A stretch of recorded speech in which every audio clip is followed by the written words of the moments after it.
প্রবাসী আয়ের রেকর্ড হলেও বৈদেশিক কর্মসংস্থানে নেই প্রত্যাশিত অগ্রগতি। বিশেষ করে ওমান ও মালয়েশিয়ার বাজার বন্ধ থাকায় শ্রমবাজারে স্থবিরতা তৈরি হয়েছে। বাংলাদেশ ব্যাংকের হিসাব অনুযায়ী 2024-25 অর্থ বছরে প্রবাসী আয় বেড়ে দাঁড়িয়েছে $3,032 কোটি বেশি। আগের বছরের তুলনায় প্রবৃদ্ধি প্রায় 27%। এর মধ্যে সৌদি আরব, সংযুক্ত আরব আমিরাত ও কুয়েত থেকে এসেছে সর্বোচ্চ রেমিটেন্স। অন্যদিকে বিএমটি তথ্য বলছে, গেল অর্থ বছরে বিদেশে গেছেন প্রায় 10 লাখ কর্মী। তবে আগের বছরের তুলনায় এর সংখ্যা তেমন বাড়েনি।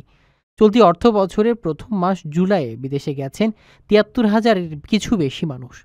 কর্মসংস্থানের সুযোগ না বাড়লেও রেমিটেন্সের যে প্রবৃদ্ধি এসেছে, বিশেষজ্ঞরা বলছেন এর পেছনে হুন্ডির বদলে ব্যাংকিং চ্যানেলে টাকা পাঠানোর প্রবণতা অন্যতম কারণ।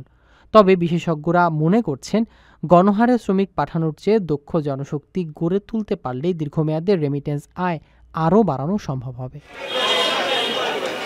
লক্ষাধিক টাকা বেতনে কর্মী নিচ্ছে জাপান। যেতে আগ্রহীরা যোগাযোগ করুন স্ক্রিনে দেয়া নাম্বারে।